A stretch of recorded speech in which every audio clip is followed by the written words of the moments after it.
En ce temps-là, les 11 disciples s'en allèrent en Galilée, à la montagne où Jésus leur avait ordonné de se rendre. Quand ils le virent, ils se prosternèrent, mais certains eurent des doutes. Jésus s'approcha d'eux et leur adressa ces paroles. « Tout pouvoir m'a été donné au ciel et sur la terre. Allez, de toutes les nations faites des disciples. Baptisez-les au nom du Père et du Fils et du Saint-Esprit. Apprenez-leur à observer tout ce que je vous ai commandé. Et moi, je suis avec vous tous les jours jusqu'à la fin du monde. » Acclamons la parole de Dieu.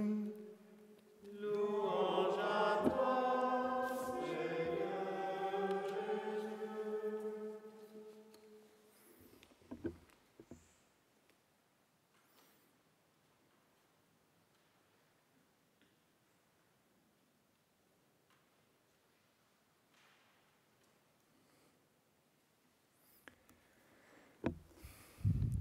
Qui es-tu, chrétien, toi qui regardes vers le ciel ? Qui es-tu, chrétien, et pourquoi vis-tu sur cette terre ? Pourquoi restez-vous là à regarder le ciel ? Disaient les deux hommes en blanc aux apôtres qui, le nez en l'air, fixaient l'horizon. De ciel, nous n'avons eu récemment que le plafond de nos appartements ou de nos maisons. D'horizon, nous n'avions malheureusement chaque jour que celui de l'annonce du nombre de décédés de l'épidémie. Et de l'horizon, cet horizon, celui des morts avérés, des morts à éviter, des morts possibles, qui a dicté la manière dont nous avons vécu ces dernières semaines. Que l'on ait 10 ou 90 ans, il fallait éviter de mourir ou de faire prendre le risque à d'autres. Aujourd'hui, chrétiens, nous regardons vers le ciel. Pourquoi restez-vous là à regarder vers le ciel ? Pourraient nous demander beaucoup de personnes, peut-être pas croyantes, à l'adresse de nous tous qui, aujourd'hui, pour célébrer l'ascension du Seigneur, faisons ainsi. Ça, c'est bien vous, chrétiens, pourrait-il nous dire. À l'heure où tout va mal, à l'heure de l'épreuve, vous regardez vers le ciel. Serait-ce pour fuir la réalité concrète de cette vie que nous menons ? C'est aussi parfois ce que certains chrétiens finissent par penser. Parler du ciel, parler du bon Dieu, est-ce vraiment le plus urgent, le plus nécessaire ? Ne faut-il pas d'abord s'intéresser à la vraie vie des vrais gens, à ce qui les concerne vraiment ? À parler des défis du quotidien, à s'occuper de la vraie vie. Et ces phrases-là, ces idées-là finissent par marquer notre cœur. Mais nous ne savons plus bien du coup ce qu'est le ciel, faute d'en entendre parler. Or, chers amis, chers frères et sœurs, si nous regardons aujourd'hui vers le ciel, c'est pour savoir comment nous devons vivre sur la terre. Oublier le ciel, en fait, chers frères et sœurs, c'est perdre le sens, le poids, la valeur de chaque instant de cette vie. C'est perdre la saveur de notre vie terrestre, qui tout entière est éclairée par le mystère du ciel. L'oubli du ciel, c'est tout simplement l'oubli de notre condition d'homme, qui comprend la mort. L'oubli du ciel, c'est tout simplement l'oubli de notre identité, qui comprend le ciel.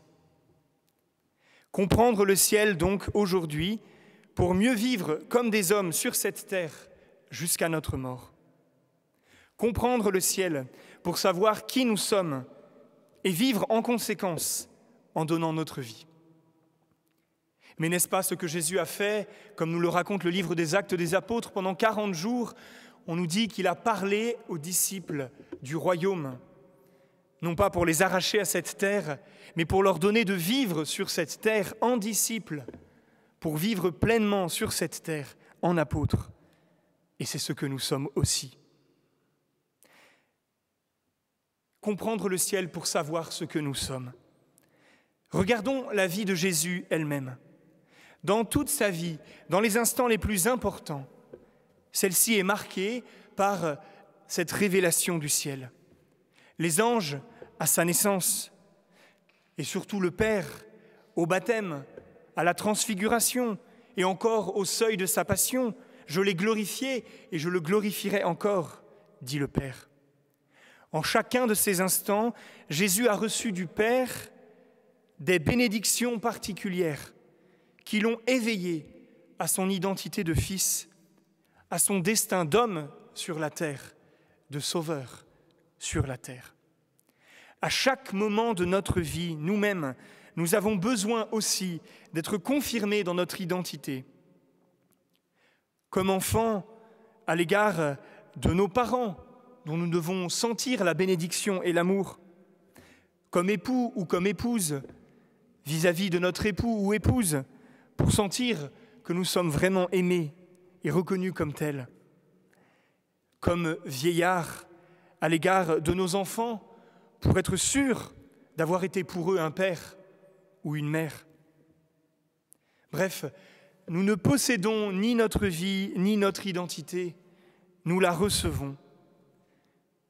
Nous la recevons dès le commencement de notre existence, c'est une évidence, mais tout au long de notre vie, par ceux qui ont été nos professeurs ou nos maîtres, par ceux qui nous ont aimés, par nos amis, et au dernier jour, au jour de notre mort, par Dieu lui-même qui nous donnera la vie. Et nous avons besoin de recevoir cette bénédiction de Dieu pour découvrir nous aussi qui nous sommes, pour être confirmés aujourd'hui dans notre identité de fils de Dieu. Or, chers amis, si vous voulez bien aller voir dans l'évangile de Luc, où il fait récit de cet épisode de l'Ascension, voyez quelle est la dernière chose que Jésus fait au moment même de son ascension. Cette chose-là tient en 3 mots. Il les bénissait. Et toute la deuxième lecture de ce jour nous fait voir la grandeur de cette bénédiction de Dieu, qui n'est pas un peu de sucre glace répandu sur nos vies, mais qui profondément nous révèle notre identité et notre mission.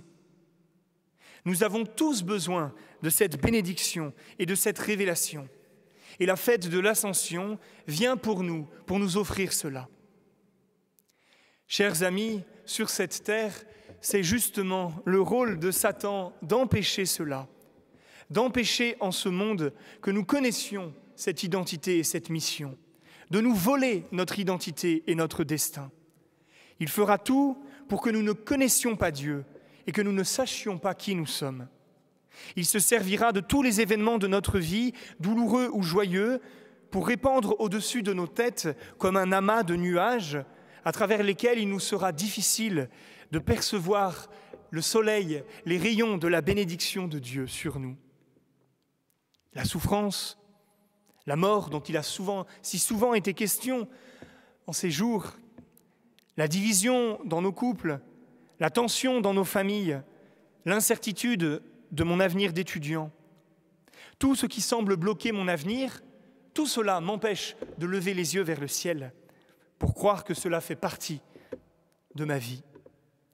Ou alors, au contraire, le confort de ma vie, la facilité de jouir de tout ce qui, finalement, me donne l'illusion d'avoir ma demeure sur cette terre.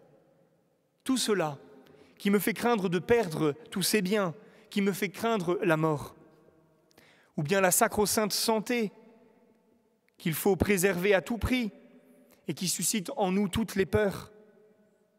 Tout cela est devenu parfois pour nous un écran à la bénédiction de Dieu, à la révélation de ce que nous sommes faits pour le ciel. En tout ceci, Satan s'évertue à nous retirer du cœur cette vérité profonde. Nous sommes citoyens du ciel. Notre vie ici-bas est un pèlerinage. Tout ce que nous vivons, la manière dont nous vivons, doivent nous rapprocher de Dieu, nous faire avancer vers le ciel. Et comme pour Jésus, ce chemin passera par un vendredi saint avant d'entrer dans la gloire. Mais quel est donc ce ciel dont je ne cesse de vous parler depuis quelques minutes maintenant ? Quittons, s'il vous plaît, toutes les représentations naïves que nous en avons et qui ne nous aident pas. Ces visions du ciel qui ont fini par nous le rendre obscur et qui, parce qu'elles ont fait l'objet de légitimes critiques, en particulier de ceux qui ne croient pas, parce qu'elles ont fait l'objet de ces critiques, il est parfois devenu préférable pour nous de ne plus parler du ciel, de le mettre de côté, de vivre sans regarder vers lui, de baisser la tête, de considérer que notre vie n'est que sur la terre, au lieu d'essayer de comprendre ce qu'il est véritablement, ce ciel. Alors quelles sont ces représentations qui ne nous aident pas? Ce ciel physique, matériel. Jésus montrait au ciel comme on monte d'un étage. Par l'ascension, alors, Jésus s'éloignerait de la terre et de nous et se trouverait dans les nuages à côté de son Père.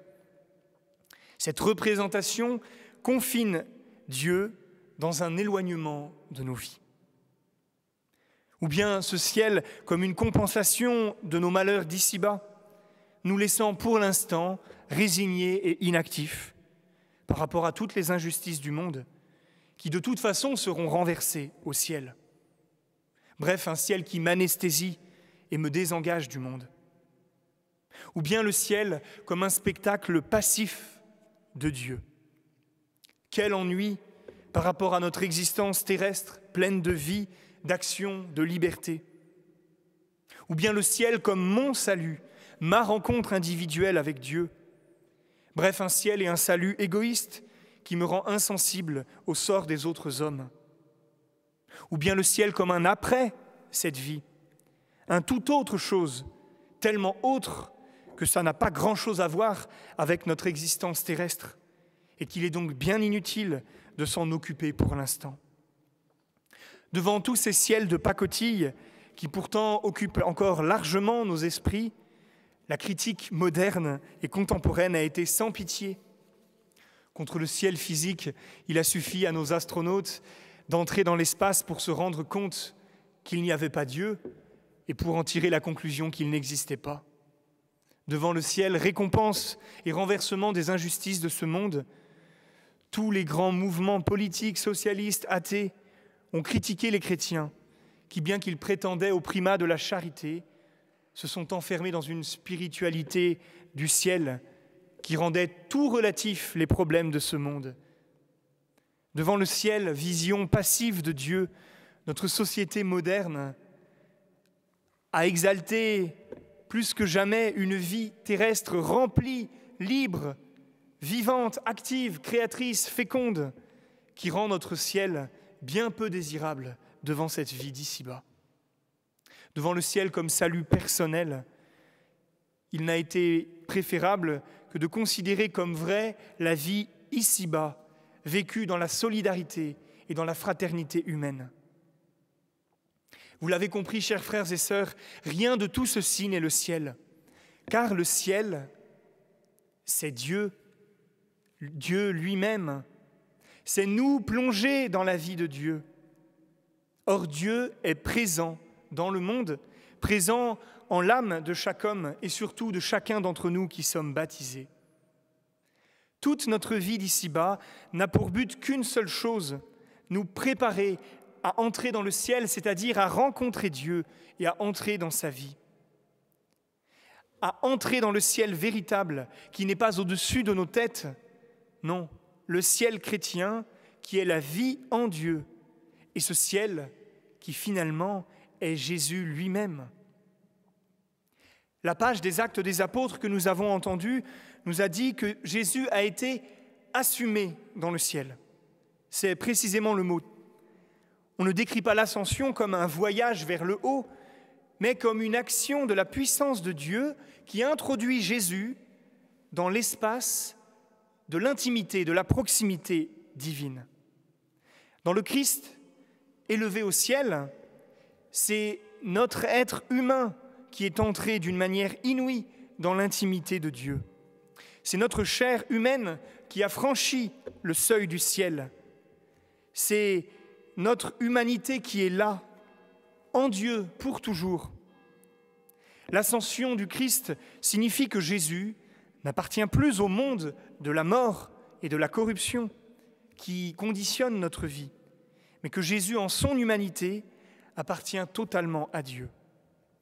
Lui, Jésus, le Fils éternel, a conduit notre humanité aux côtés de Dieu. Il a apporté avec lui notre chair et notre sang sous une forme nouvelle, transfigurée.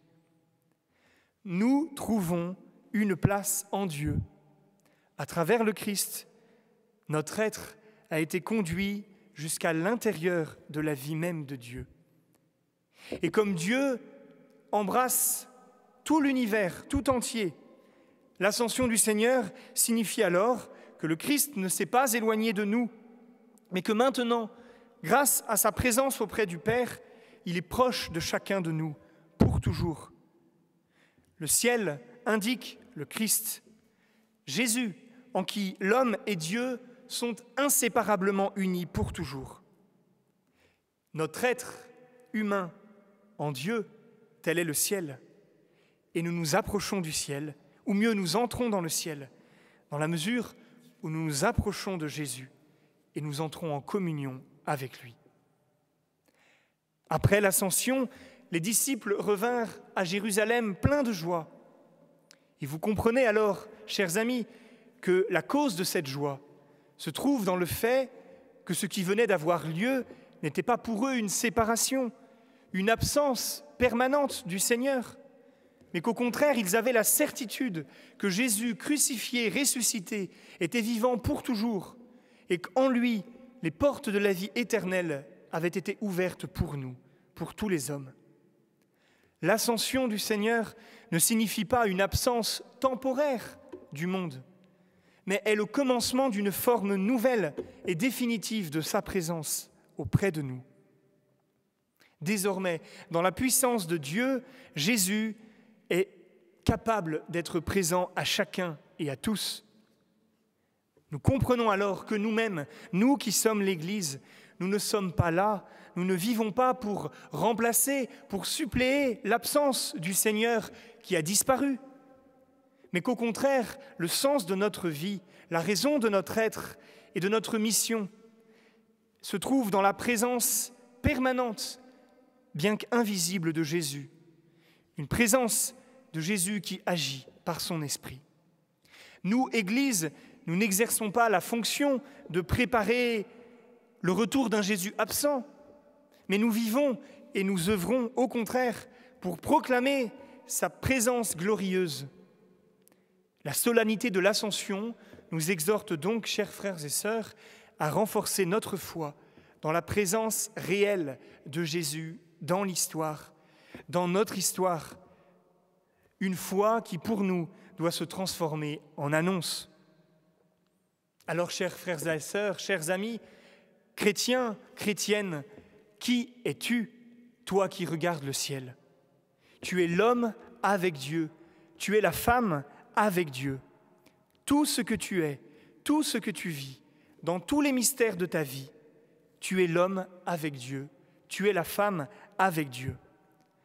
Jamais Dieu ne s'est fait plus proche de toi depuis que l'humanité de Jésus est entrée dans l'intimité de Dieu et depuis que Dieu lui-même a pénétré ton humanité par l'Esprit Saint que tu as reçu au baptême.